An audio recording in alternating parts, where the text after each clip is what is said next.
கேளடி கண்மணி, நான் உங்கள் யாழினி. உள்ளம் கொள்ளை போகுதடா பகுதி 1 பார்க்கலாமா?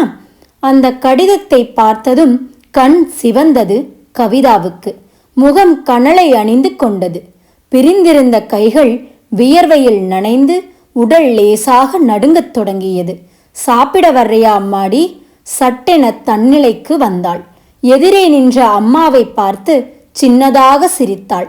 போன நிமிடம் வரை தங்கியிருந்த உணர்வுகளை அவசரமாக தொலைத்துவிட்டு நோ வரேம்மா இட்லியை ஆவி பறக்க வைத்தாள். அப்பா எங்கேம்மா? உன் வரன் விஷயமா ஒருத்தரை பார்க்க சீக்கிரமே போயிட்டார். எனக்கு கல்யாணம் வேண்டாம்னு சொன்னா அப்பா ஏமா கேட்கறதில்ல? உன் வயதில் எல்லா பெண்களும் சொல்றது இதுதான். பெத்தவங்க ஒப்புக்க முடியுமா? 20 வயசு பொண்ணை இன்னமும் வீட்டில் வச்சுக்கலாமா ராஜாத்தி? இட்லி வைக்கட்டுமா?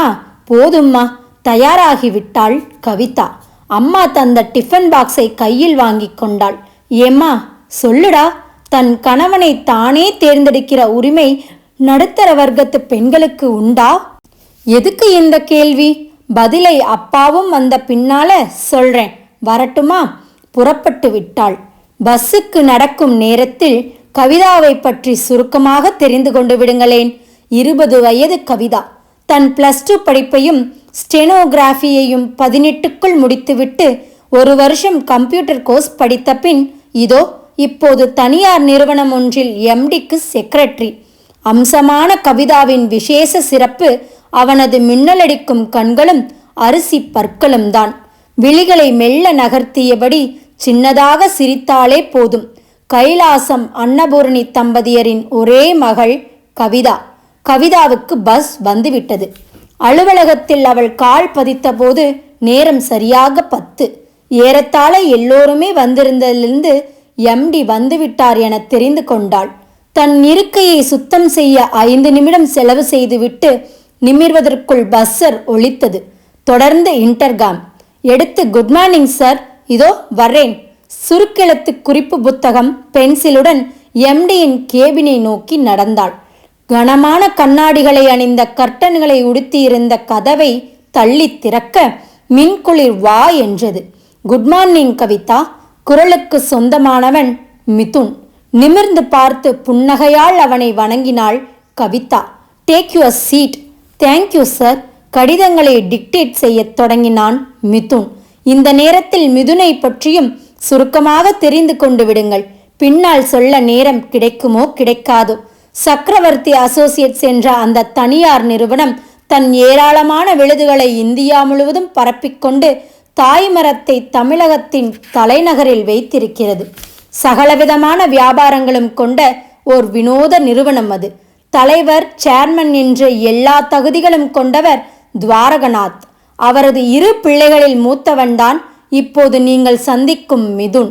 கணிசமான பொறுப்புகளை ஏற்றுக்கொண்டு கம்பெனி இதயமாக நிற்பவன். அயல்நாடு சென்று பிசினஸ் மேனேஜ்மெண்ட் முடித்துவிட்டு வந்தவன். இளையவன் மயூர். இன்னும் முழுமையாக பொறுப்புகளை உணராத விளையாட்டு பிள்ளை. 4 கடிதங்களையும் திருத்தமாக எடுத்துக்கொண்ட கவிதா விரல்களை சொடக்கெடுத்தாள். எழுந்தாள். கவிதா, ஒரு நிமிஷம். என்ன சார்? உன் கூட நான் கொஞ்சம் பர்சனலா பேசணும். எனக்காக உன் நேரம் உன்னை அனுமதிக்குமா? எப்ப சார்? 3 மணிக்கு நான் வெளியில போறேன். நீ விரும்பினா என்னோட வரலாம். வர்றேன் சார். சரியாக 2:55க்கு மறுபடியும் அழைத்தான். தான் ரெடி சார். That's good. புறப்படு. இருவருமாக இணைந்து வெளியே செல்வதை அந்த அலுவலகம் ஒரு போர்க்கால அவசரத்துடன் கவனிக்கத் தொடங்கியது. அந்த நட்சத்திர ஹோட்டல் வாசலில் காரை பார்க் செய்துவிட்டு மிதுன் உள்நோக்கி நடக்க தீபிகா மௌனமாக தொடர்ந்தாள் அவனை. மேஜையை ஏற்கனவே பதிவு செய்திருந்தான். ரெஸ்டாரண்டில் அங்கொன்றும் இங்கொன்றுமாக தலைகள். மெனு புத்தகத்தை எடுத்து பார்த்துவிட்டு ஆர்டர் செய்தான் பேரரிடம். அவன் விலகியதும் கவிதாவை பார்த்தான். ஒரு நிமிஷம் மௌனத்தில் கரைந்தது. கவிதா, எனக்கு சுத்தி வளைக்க தெரியாது. டாடி என் கல்யாணம் பற்றி யோசிக்க தொடங்கியாச்சு. மல்டி மில்லியனர்களோட மகள் எல்லாம் அவரோட ஆல்பத்திற்கு வந்து ஆஸ்ட்ரலாஜர் வீட்டுக்கு போக தொடங்கிட்டாங்க. ஆனா எனக்கு பிடிக்கல. என் முதல் சாய்ஸ். சற்று நிறுத்தி நீ என்று விரலை அவள் பக்கமாக நீட்டினான். கவிதா லேசாக அதிர்ந்து போய் நிமிர்ந்தாள். Sir, yes, I love you. உன்னை ஆரம்பம் முதலே எனக்கு ரொம்ப பிடிச்சிருக்கு. என் செக்ரட்டரி வேக்கன்சிக்கு அப்ளிகேஷன்ஸ் வந்து குவிஞ்சப்ப உன் அப்ளிகேஷனைத்தான் முதல்ல நான் தேர்ந்தெடுத்தேன். உன் அணுகுமுறை, திறமை, பழகும் விதம் எல்லாமே எனக்கு வசீகரமாயிருந்தன. உன் மேலே நான் வச்சிருக்கிற மரியாதை தான் இப்போ காதலா நேசமா மாறி இருக்கு. நான் முடிவு செஞ்சாச்சு. சார், இதுக்கு உங்க டாடி நிச்சயமா ஒப்புக்க மாட்டார். நீ நினைக்கிறது எனக்கு புரியாம இல்லை. அந்தஸ்து பற்றி ஒரு லெக்சரே தருவார். ஆனா அவரை கன்வின்ஸ் பண்ண என்னால முடியும். எந்த ஒரு முடிவுமே என் வீட்டில் எனக்கு சாதகமாத்தான் அமையும். ஸோ உன் விருப்பம்தான் இப்ப பிரதானம். உன்னை நான் இங்கே கூட்டிட்டு வந்ததும் அதை கேட்கத்தான். எனக்கும் வரன் பார்க்க தொடங்கியாச்சு. மெல்லிய குரலில் சொன்னாள். உன் மனசுல வேற யாராவது உண்டா கவிதா? இருந்தா சொல்லு, நான் விலகிக்கிறேன். இல்லை, உன்னை எனக்கு பிடிச்சிருக்கு. என்னை உனக்கு பிடிச்சிருக்கா? கிசுகிசுப்பான குரலில் அவன் கேட்டபோது சேனல் இசையும் மெலிதான லேவண்டர் மனமும் அவனது கரகரப்பான சங்கீத குரலோடு துணைக்கு வந்தன. நிமிர்ந்து பார்த்தாள் கவிதா. அலையலையான கேசத்தோடு நல்ல டில்லி கோதுமை நிறத்தில் துடைத்து வைத்த சலவைக்கல் போலிருந்தது அவன் முகம். யோசிக்க அவகாசம் வேணுமா கவிதா? பதிலை நாளைக்கு காலையில நான் சொல்லலாமா? தாராளமாக. சிற்றுண்டியை முடித்துக்கொண்டு புறப்பட்டார்கள். வீட்டுக்கு வந்தபோது அப்பா இருந்தார். முகம் கழுவி சாதாரண கைத்தறி சேலைக்கு மாறிய கவிதா அம்மா தந்த காஃபியோடு ஹாலுக்கு வந்தாள். இந்த போட்டோவை பாரு கவிதா. வாங்கினாள். ஓர் இளைஞன் போட்டோ. யாரப்பா இது? உனக்காக நான் பார்த்திருக்கிற பையன் பேங்க்ல ஆபீசர். ஜாதகம் பிரமாதமா பொருந்தி இருக்கு. உனக்கு பிடிச்சிருந்தா நாளன்னைக்கு பெண் பார்க்க அவங்கள வர சொல்லலாம். போட்டோவை திருப்பி கொடுத்தாள். வேண்டாம்பா. ஏண்டி? இவனுக்கு என்ன குறைச்சல்? இதை விட அழகான அந்தஸ்தான மாப்பிள்ளை நமக்கு கிடைக்குமாடி அம்மா? பதில் சொல்லாமல் எழுந்து உள்ளே போய்விட்டாள் கவிதா. அப்பா பின்தொடர்ந்து வந்தார். ஏமா, உன் மனசுல யாராவது இருந்தா சொல்லம்மா. அவனை பார்த்து நான் பேசுகிறேன். நாளைக்கு தீர்மானமா பதில் சொல்லிடுறேன்ப்பா உங்களுக்கு. இரவு சாப்பாடு முடிந்து அப்பா அம்மா இருவரும் படுத்து விட்டார்கள். தன் கட்டிலில் ஒரு ஆங்கில நாவலோடு சரிந்த கவிதா சற்று நேரம் படித்துவிட்டு சோர்ந்து போய் அதை மூடினாள். நேரம் இரவு 11 மணி. என்னை உனக்கு பிடிச்சிருக்கா?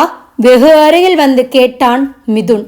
மையிட்டது போன்ற அவனது பெண்மை நிறைந்த பெரிய கண்கள் அவளை ஆக்கிரமித்தின. உன் விருப்பம்தான் பிரதானம். ஏமா, உன் மனசுல யாராவது இருந்தா சொல்லம்மா. சடாரென எழுந்தாள். தன் அரைக்கதவை சாத்திவிட்டு வந்தாள். கபோர்ட் திறந்து அதன் சீக்ரெட் லாக்கரில் சாவியை பொருத்தினாள். திறந்து போஸ்ட்கார்ட் சைஸில் இருந்த வளவளப்பான அந்த போல்டரை எடுத்தாள். பிரித்த போது அதன் முகப்பில் ஒரு இளைஞன் சிரித்தான். கவிதாவுக்கு கண்கள் சிவக்கத் தொடங்கின. முகம் எங்கும் முத்து முத்தாக வியர்வை அரும்பி நிற்க தள்ளாடியபடி கட்டிலை அணுகி தொப்பென சரிந்தாள். போல்டருக்குள் இருந்த ஒரு கத்தை கடிதங்களை உருவி வெளியே போட்டாள். ஒவ்வொன்றாக எடுத்து மறுபடியும் படிக்கத் தொடங்கினாள். மூடி அதை வைத்துவிட்டு முழங்காலில் முதம் பொத்தி அழத் தொடங்கினாள். சரியாக 10 நிமிடம் அழுகை ஓய்ந்ததும் அதை எடுத்து லாக்கரில் வைத்து பூட்டிவிட்டு பீரோவையும் பூட்டினாள். கட்டிலில் வந்து விழுந்தாள். உறக்கத்தை உண்ணத் தொடங்கினாள். அப்பா, உங்க கேள்விக்கு பதில் சொல்ல வந்திருக்கிறேன்.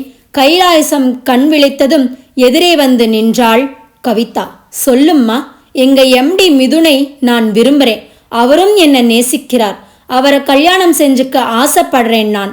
அம்மாடி, இது நடக்குமா அம்மா? நிச்சயம் நடக்கும்பா. மிதுன் உன்னை விரும்பிட்டா நடத்தி காற்ற தெம்பு அவர்கிட்ட உண்டு. அவரே உங்களை வந்து சந்திப்பார். அம்மாடி, இது வெறும் நேசம்தான். எந்த வேலைகளுக்கும் நாங்க போகலப்பா. நீங்க நம்பலாம். காதலை அவர் வெளிப்படுத்தினதே நேத்திக்குத்தான். நல்லபடியா நடந்தா நான் தடையா இருக்க மாட்டேம்மா. நீ நல்லா வாழணும். நான் ஆசைப்படுறது அதுக்குத்தான். தேங்க்யூப்பா. 10 மணிக்கு அலுவலகத்துக்கு வந்த சமயம் மிதுன் தயாராக காத்திருந்தான். அனுமதி பெற்று அவள் உள்ளே போனாள். வா கவிதா, உட்காரு. அவனை பார்த்து தன் பளிர் சிரிப்பொன்றை சிரித்தாள். உங்களை கணவனா அடைய நான் காத்துக்கிட்டு இருக்கேன், மெல்லிய குரலில் சொல்ல மிதுன் குபீர் என்று எழுந்தான். கவிதா உணர்ச்சி ததும்பும் குரலில் அவளை அழைத்தபடி அவன் நெருங்க, இது ஆபீஸ், கண்ட்ரோல் யுவர் செல்ஃப். இனிமே உங்க அப்பா கிட்ட சொல்லிக்கலாம். எங்கப்பா என் விருப்பத்தை தாண்ட மாட்டார். இப்பவே புறப்படு. எங்கே? எங்க வீட்டுக்கு. சாரி, நம்ம வீட்டுக்கு. மிதுன். எதுக்கு? டாடி இப்ப வீட்டில் இருப்பார். உன்னை பக்கத்துல வச்சுக்கிட்டே அவர்கிட்ட சம்மதம் வாங்கிற. ஹரியப். இல்லை, அது வேண்டாம். அவருக்கு சங்கடம், நமக்கும் சங்கடம். உனக்கு புரியாது கவிதா. அதிரடியான நடவடிக்கை எடுத்தாதான் அவர்கிட்ட சாதிக்க முடியும். பெண்களை மதிக்கக்கூடியவர் எங்க டாடி. கண்ணியமா நடந்துக்குவார். கவலைப்படாதே. புறப்படு என்னோடு. 10வது நிமிஷம் காரில் இருந்தார்கள். சரியாக 30 நிமிட பயணம். கடற்கரையோரமாக தனியாக அமைக்கப்பட்டிருந்த அந்த அரண்மனை போன்ற வீட்டின் முன் கார் நின்றது. கவிதா இதுவரை இங்கு வந்ததில்லை. பிரமிப்புடன் விழிகளை சுழட்டி விட்டபடி காரிலிருந்து காலை கீழே வைத்தாள். பணியாள் ஒருவன் ஓடி வந்தான். டாடி இல்லை வீட்ல. மிதுன் கேட்க, வெளிரிப்போன முகத்துடன் மிதுனையும் கவிதாவையும் மாறி மாறி பார்த்த அந்த ஊழியன் குரல் நடுங்க, அவுட் ஹவுஸ்க்கு இப்பத்தான் போனார். மிதுனின் முகம் சட்டென நிறம் தப்பியது. சாரி கவிதா, தப்பான நேரத்துல உன்னை நான் இங்க கூட்டிட்டு வந்திருக்க கூடாது. வண்டியில ஏறு. ஒன்றும் புரியாமல் அவனை பார்த்தவள் காருக்குள் மறுபடியும் காலை வைத்தாள். அந்த நொடியில்தான் இரத்தத்தை உறையச் செய்யும்படியான பெண்ணின் அலறல் ஒன்று அவுட் ஹவுஸ் இருந்த திசையிலிருந்து தப்பித்து வந்தது. நிமிர்ந்து மிதுனை பார்த்தார் துவாரகநாத். இப்ப என்ன சொன்ன? என் வாழ்க்கை துணையை நான் தேர்ந்தெடுத்தாச்சுன்னு சொன்னேன். யார கேட்டு? தன் பைப்புக்கு தீ மூட்டியபடியே கேட்டார் துவாரகநாத். என் மனசை கேட்டு. பளிச்சென வந்த பதிலில் உதட்டில் கவ்வியிருந்த பைப் நழுவியது. குனிந்து அதை எடுத்தார். நான் உன்னை பெத்தவன். அதை நான் மறுக்கல. எனக்கு தெரியாம தேர்ந்தெடுக்கிற கட்டம் வரைக்கும் நீ வந்தாச்சு. எனக்கு பின்னால இந்த குடும்பம், கம்பெனி, சகலத்தையும் ஆள போற தலைவன் நீ. எதுக்கு இந்த ஒளிவு மறைவு Mithun? Come on SI. Well set. எதையும் ஒழிக்க வேண்டாம்னு தான் நானும் பார்த்தேன். ஆனா அதையும் எனக்கு கத்துத்தந்தது நீங்க தானே daddy. What do you mean? நேராவே கேட்கிறேன். யாரு நம்ம அவுட் ஹவுஸ்ல? அடுத்த வினாடியே வெளிச்சம் இழந்தது துவாரகநாத் முகம். உடம்பில் லேசான பதற்றம் கலந்தது. அது உனக்கு அவசியமில்லை. ஏறத்தாழ தினசரி ஒரு பெண்ணின் மரண ஓலம். நம்ம டாக்டர் சௌந்தரியோட வரவு, உங்க ரகசியமான நடமாட்டம், என்ன நடக்குது அங்கே? Will you please shut up? எழுந்து நின்று அலறினார் துவாரகநாத். சட்டன்லி நான் கேட்கல. ஏதோ ஒரு பூதாகரமான நிஜம் எனக்கும் தம்பிக்கும் இங்கே மறைக்கப்படுது. பட் ஒன்னு டாடி, இந்த நாள் வரைக்கும் உங்களை மீறி நீங்க இல்லாத நேரத்துல நாங்க அங்க போனதில்லை. காரணம், உங்க வார்த்தைக்கு நாங்க தரக்கூடிய மரியாதை. உங்களை நான் மதிக்கும் போது என்ன நீங்க மதிக்க வேண்டாமா? வியர்வையோடு சோபாவில் சரிந்தார் துவாரகநாத். 2-3 நிமிடங்கள் கண்மூடி கிடந்தார். மெல்ல இமைகளை பிரித்தார். பைப்பை விலக்கிவிட்டு ஒரு சிகரெட்டை எடுத்து பற்ற வைத்தார். மெல்ல உறிஞ்சி புகையை கக்கினார். சொல்லு, யார் அந்த பொண்ணு? நீங்க எதிர்பார்க்கிற பண அந்தஸ்து அவளுக்கு கிடையாது. நல்ல குடும்பம், நல்ல படிப்பும் அழகும் உள்ள பெண். நிஜமா என்ன நேசிக்கிறா. நேத்து அவளை கூட்டிட்டே நான் வந்தப்ப அவுட் ஹவுஸ் அலறல் தான் அவளுக்கு முதல் வரவேற்பு. நான் திரும்ப போயிட்டேன். இன்னும் அவகிட்ட இது பற்றி பேசல. இன்னைக்கு சாயங்காலம் என்ன உன் ப்ரோக்ராம் என்று கேட்டார் துவாரகநாத். சொல்லும்படியா எதுவுமில்லை. அந்த பெண்ணை கூட்டிட்டு வா. சொல்லிவிட்டு எழுந்து போய்விட்டார் துவாரகநாத். மிதுன் உற்சாகமானான். அலுவலகம் புறப்பட்டான். மதியம் 3 மணிக்கு கவிதாவை அழைத்தான்.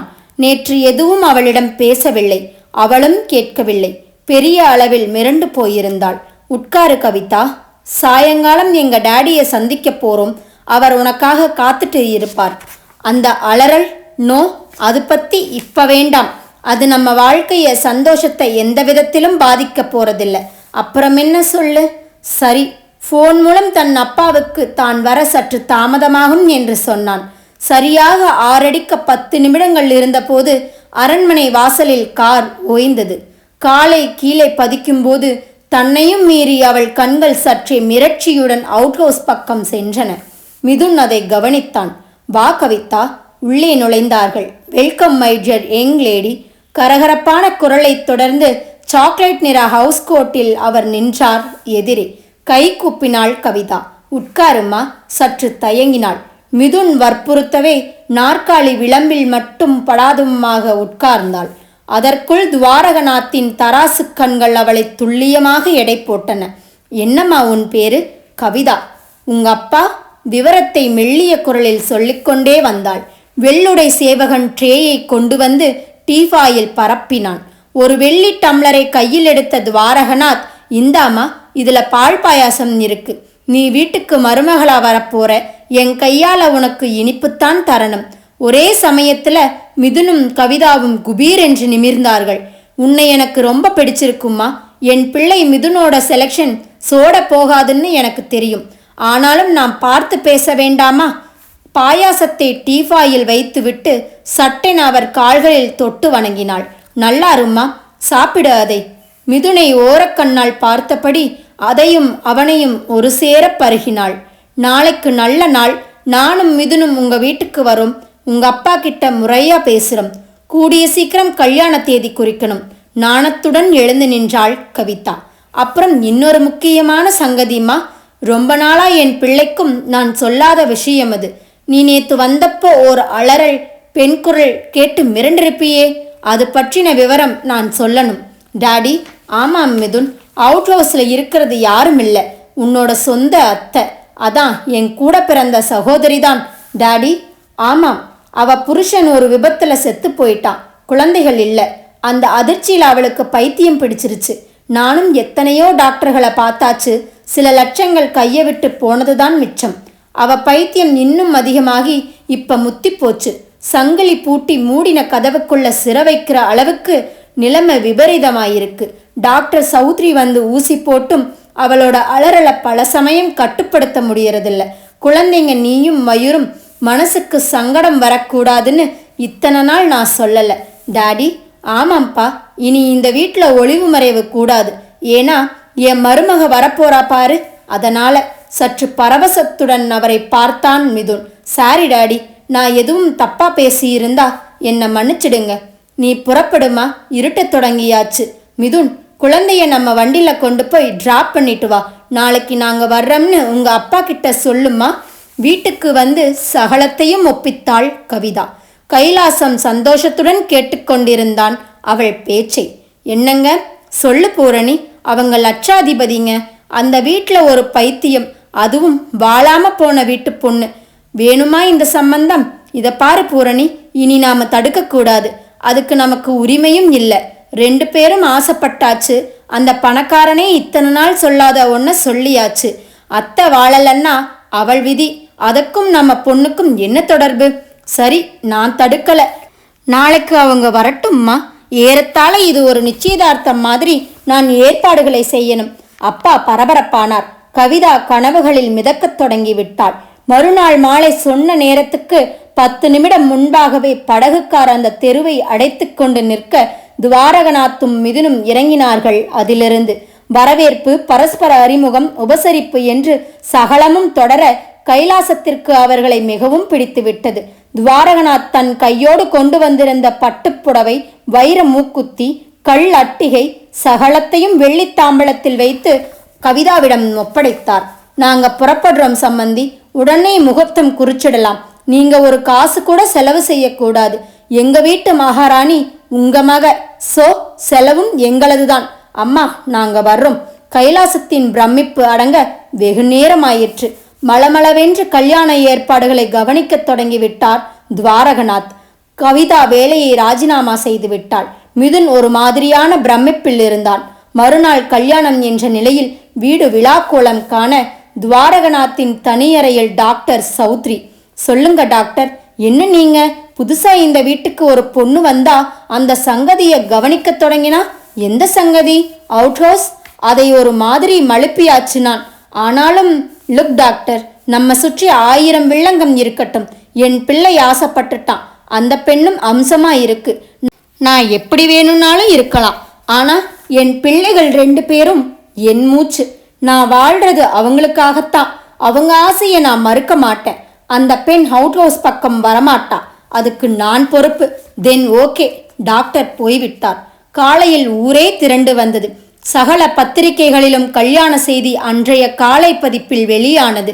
9:30 முகூர்த்தத்தில் மிதுன் தாலியை சுமந்து அவன் மனைவியானாள் கவிதா. மாலை ரிசப்ஷன் முடிந்து கூட்டம் மொத்தமும் ஓய்ந்ததும் துவாரகநாத் அவர்களை அணுகினார்.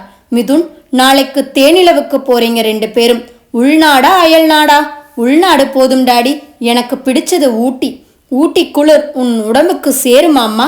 சேரும் மாமா. மறுநாள் காலை தயாராகிவிட்டார்கள் இருவரும். கோவை வரை விமானமும் அங்கிருந்து ஊட்டிக்கு காரும் ஏற்பாடு செய்யப்பட்டிருந்தது. 4 நாளில் வந்துடுவேன் டாடி. கம்பெனியில ஏகப்பட்ட வேலை இருக்கு, எல்லாம் நான் பார்த்துக்கிறேன். அவளை சந்தோஷமா பார்த்துக்க ஆசீர்வதித்து விட்டு அவர் போய்விட்டார். அன்று பிற்பகல் 3 மணிக்கு ஊட்டியில் இருந்தார்கள். அவர்களது காட்டேஜ் ஒன்று ஊட்டியில் ஏற்கனவே உண்டு. மிதுன் பலமுறை வந்திருந்தாலும் இது சற்று வித்தியாசமாக இருந்தது. புது மனைவியுடன் வருவதில் கிளர்ச்சி இருந்தது. அன்று மாலையும் மறுநாள் பகலிலும் முக்கிய இடங்களில் கேமராவும் கையுமாக அலைந்தார்கள். மிதுன், சொல்லுமா, போட் ஹவுஸ் போகணும். நல்லா இருட்டத் தொடங்கி பின்னால ஒரு மோட்டார் போட் எடுத்துக்கிட்டு நாம 2 பேர் மட்டும் லேசான இந்த குளிர்ல பாட்டு பாடிட்டே லேக்ல போனா எப்படி இருக்கும்? போகலாமா மிதுன்? எனக்கு நீச்சல் தெரியாதே. உங்களை இந்த குளிர்ல நீந்தவா சொல்றாங்க? ஆள பாருங்க. திடீர்னு போட்ல கோளாறுன்னா வச்சுக்கோ, அப்ப என்ன செய்வ? சீச்சி, மோசமான கற்பனை. நான் வரல. அட சும்மா சொன்னேன் கவிதா. உன் ஆசையை இன்னைக்கே நிறைவேற்றிடலாம். காட்டேஜில் ரெஸ்ட் எடுத்துக்கொண்டு இருட்டு தொடங்கிய பின் கம்பெனி உடைகளை அணிந்து படகு வீட்டுக்கு புறப்பட்டார்கள். மோட்டார் போட் ஆசாமி, இந்த நேரத்திலேயா போறீங்க? ஏன் போட் போகாதா? அது போகுங்க. குளிர் தாங்குமா? எல்லாம் தாங்கும். நீ படகைத்தா என்கிட்ட, நான் ஓட்டுறேன். மிதுனிடம் படகு வந்ததும் இருவரும் ஏறி அமர்ந்தார்கள். மிதுன் படகை செலுத்தத் தொடங்கினான். நான் ஓட்ட முடியுமா? ஈஸி கவிதா, இத பாரு. அவன் கற்றுக் கொடுக்க அவள் ஓட்டத் தொடங்கினாள். நிஜமாகவே நீச்சல் தெரியாதா மிதுன் உங்களுக்கு? சத்தியமா தெரியாது. அவள் முகம் மெல்ல மெல்ல சிவப்பை அணிந்து கொள்ளத் தொடங்கியது. ஐயையோ, அங்க பாருங்க மிதுன். திடீரென கவிதா அலற சரளென மிதுன் திரும்பினான். படகு விளிம்பில் இருந்தான். அந்த நொடியை பயன்படுத்தி கொண்ட கவிதா மின்னல் வேகத்தில் எழுந்து விருட்டென குனிந்து அவன் கால்களை அதிவேகமாக உயர்த்தி தள்ளினாள். ஆவ் என்ற சத்தத்தோடு தலை குப்புற தண்ணீருக்குள் போய்கொண்டிருந்தான் மிதுன். கவிதாவின் முகத்தில் கொலைவெறி மின்னியது. இரவு 11 மணிக்கு டெலிபோன் ஒலிக்க படுக்கையில் சாய்ந்து கண்மூடி கிடந்த துவாரகநாத் கைகளை நீட்டி ரிசீவரை கைப்பற்றினார். கால் ஃப்ரம் ஊட்டி என்றது. எக்ஸ்சேஞ்ச் கொடுங்க. மிஸ்டர் துவாரகநாத் இருக்காரா? கனமான ஆண் குரல். Yes speaking. நான் இன்ஸ்பெக்டர் மிலான் பேசுறேன். நீங்க உடனடியா புறப்பட்டு ஊட்டி வரணும்.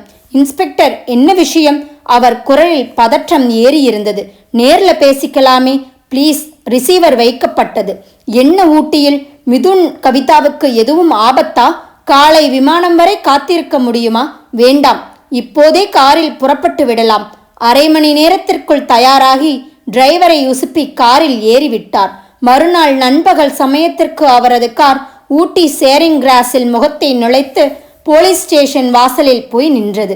பதற்றமாக இறங்கி உள்ளே ஓடினார். இன்ஸ்பெக்டர் மிலான்னு இங்கே வாங்க மிஸ்டர் துவாரகநாத். குரலுக்கு சொந்தமான இளைஞர் போலீஸ் உடையில் எதிரே வந்து நின்றார். என்ன பிரச்சனை? ப்ளீஸ் உட்காருங்க. என்னால முடியல இன்ஸ்பெக்டர். என் மகனும் மருமகளும் இப்ப அவங்களுக்கு ஏதாவது ஆபத்தா sir? I am sorry mister Dwarakanath. அப்படின்னா நேற்று சாயங்காலம் இருட்டின பின்னால 2 பேரும் போட்டிங் போயிருக்காங்க. உங்க மகன் மிதுன் நட்டநடு ஏரியில தவறி விழுந்துட்டார் தலை குப்புற. ஐயோ, அவனுக்கு நீச்சல் தெரியாதே. Once again sorry. அந்த ஏரி ரொம்பவும் ஆழமானது. இன்னமும் அவர் உடல் எங்களுக்கு கிடைக்கல. அப்படின்னா என் மிதுன் நீச்சல் தெரியாதா? மிதுன் இன்னும் ஏரியை விட்டு வெளியில வரலன்னா சாரி. இனிமே அவரை உயிரோடு பார்க்க முடியும்னு நாங்க நம்பல. மிதுன் வாய்விட்டு அலறினார் துவாரகநாத். அப்படியே மயங்கிச் சரிந்தார். அவருக்கு விழிப்பு வந்தபோது கட்டிலில் கிடப்பது தெரிந்தது. கண்ணெதிரே இன்ஸ்பெக்டர் மிலான். நீங்க மனசை தேத்திக்கணும். உங்க மருமகளுக்கு யாரு ஆறுதல் சொல்வது? கவிதா எங்கே இப்போ? அரசாங்க மருத்துவமனையில மயக்கமும் விழிப்புமா தத்தளிக்கிறாங்க. பூரணமா நினைவு திரும்பல. இவர் விழுந்தத கண்ணால பார்த்த அதிர்ச்சி. ஆனாலும் எப்படியோ கரைக்கு வந்து உதவிக்கு ஆள் கேட்டிருக்காங்க. படகு வீட்டு பொறுப்பாளர் எங்களை நாடினார். ஏன்னா ஊட்டி ஏரியில இதுவரைக்கும் இது மாதிரி ஒரு விபத்து நிகழ்ந்ததில்ல. முதலான பெரிய ஜந்துக்கள் இருக்கலாம்னு சந்தேகப்படுறாங்க. இன்ஸ்பெக்டர், எப்படியும் கண்டுபிடிச்சு உடலை உங்ககிட்ட ஒப்படைக்கிறோம் நாங்க. நான் கவிதாவை பார்க்கணும், வாங்க. இன்ஸ்பெக்டருடன் ஜீப்பில் புறப்பட்டு மருத்துவமனையை அடைந்த சமயம் கவிதாவுக்கு நினைவு திரும்பிவிட்டதாக டாக்டர் சொன்னார். உள்ளே போனார்கள். இவரை பார்த்ததும் கதற அழத் தொடங்கினாள் கவிதா. அழாதேம்மா, உன் உடம்பு இன்னும் சரியாகல. ஆக வேண்டாம் மாமா, நானும் அவரோட போயிட்டா தேவலன்னு தோணுது. கவிதா, நான் பாவி மாமா. போட்டிங் போகணும்னு எந்த நேரத்துல ஆசைப்பட்டேனோ அவரை இப்ப இழந்துட்டு நிக்கிறேன். அவருக்கு நீச்சல் தெரியாதுன்னு எனக்கு தெரியாது மாமா. கூசாமல் போய் சொன்னாள். டாக்டர் வந்தார். அவளை பரிசோதித்தார். இப்ப எப்படி இருக்கு doctor? She is alright. Rest வேணும் கொஞ்ச நாளைக்கு. நீங்க இப்பவே கூட்டிட்டு போகலாம். புறப்படுமா? மெட்ராஸ் போயிடலாம். மாமா, அவர் உடம்பு போலீஸ் தேடிட்டு இருக்குமா. மாமா இங்கேயே இருந்து அவர் உடம்பையாவது கடைசியா ஒரு தடவை. மறுபடியும் தேம்பி தேம்பி அழத் தொடங்கினாள். அழாதேம்மா, பார்த்து என்ன லாபம்? மிதுன் இனி இல்லைன்னு ஆயாச்சு. புறப்படு. இன்ஸ்பெக்டர் பாடி கிடைச்சதும் விவரம் சொல்லுங்க, நாங்க புறப்படுறோம். கவிதாவால் நடக்க முடியவில்லை. மாலை வருவதற்குள் கோவையில் இருந்தார்கள். விமானம் பிடித்து இரவுக்குள் சென்னை வந்து சேர்ந்து விட்டார்கள். அன்றும் மறுநாளும் கவிதா மயக்கத்தில் இருந்தாள். நினைவு தெளிந்தபோது, அப்பா அம்மா, அடி பாவி, அந்த பைத்திய அத்தை பத்தி சொன்னப்பவே வேண்டாம்னு சொன்னேனே, கேட்டியா? பூக்கிறதுக்கு முன்னாலேயே வாடிப்போய் வந்து நிக்கிறையேடி பாவி. அம்மா தலையில அரைந்து கொண்டு அழுதாள். சும்மாரு பூரணி, அவர் காதுல விழுந்தா தப்பா படாது, கைலாசம் கண்டித்தார். துவாரகநாத் உள்ளே நுழைந்தார்.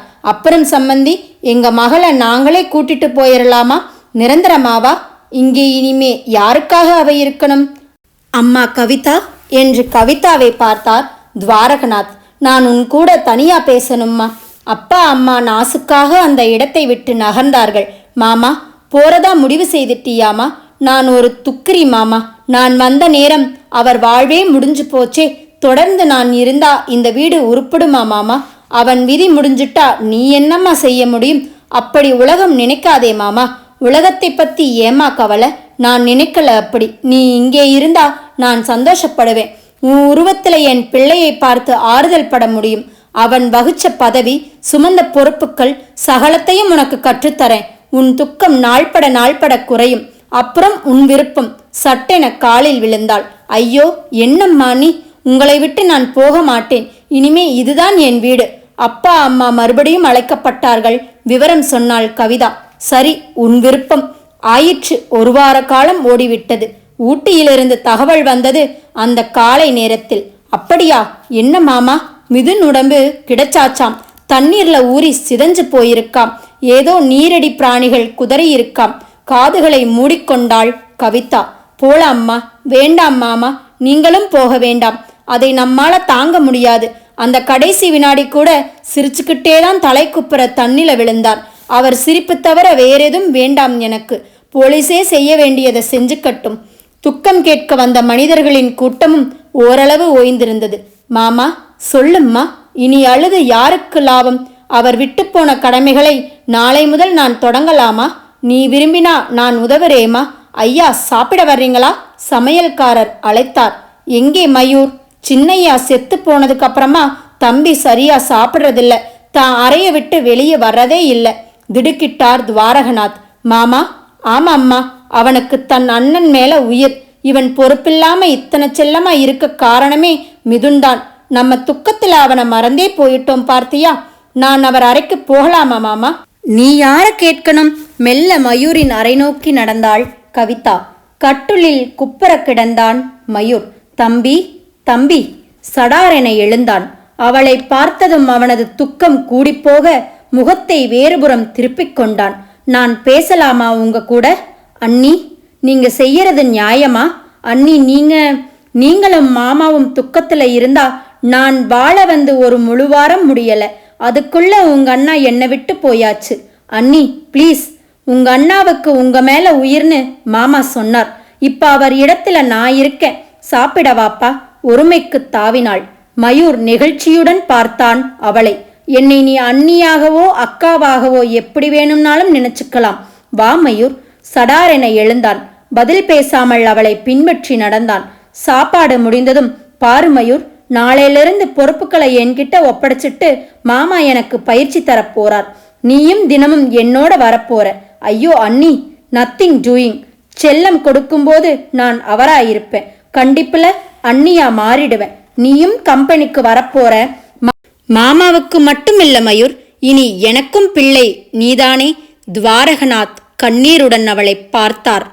தன்னறைக்கு போய்விட்டாள் கவிதா. கதவை சாத்திக் கொண்டாள். ஜன்னல்களையும் சாத்தினாள். இயேசுமையை முழுமையாய் இயக்கி மின்குளிரை அந்த அறையில் பழக விட்டாள். கட்டிலில் சரிந்தாள்.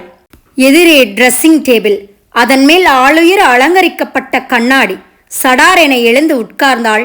கண்ணாடிக்குள் இருந்த கவிதா இவளை முறைத்தும் பார்த்தாள். நீ செய்தது சரியா கவிதா? ஏன், என்ன தப்பு? உன் புருஷனை ஏரில தள்ளிவிட்டு கொலை செஞ்சது நீ. புதுமஞ்சள் அழியறதுக்கு முன்னால உன்னை நீயே விதவையாக்கிக்கிட்டது ஏன்? இல்லை இல்லை, அலறினாள் கவிதா. எழுந்து நின்றாள். ஒரு போர்வையை உதறி கண்ணாடியை மறைத்தாள். கட்டிலில் வந்து உட்கார்ந்தாள். பிம்பத்தை மறைக்கலாம் துணியாள். உன் மனசாட்சியை மறக்க துணியுண்டா? நோ, நான் என் கணவனை கொன்றது தப்பில்லை. நான் குற்றம் செய்யல, தீர்ப்பு வழங்கியிருக்கேன். என் தீர்ப்போட ஒரு பகுதிதான் இது. வாய்விட்டு சொன்னாள். படுக்கையில் விழுந்தாள். எதனால்? பார்க்கலாம் மறுபடியும்.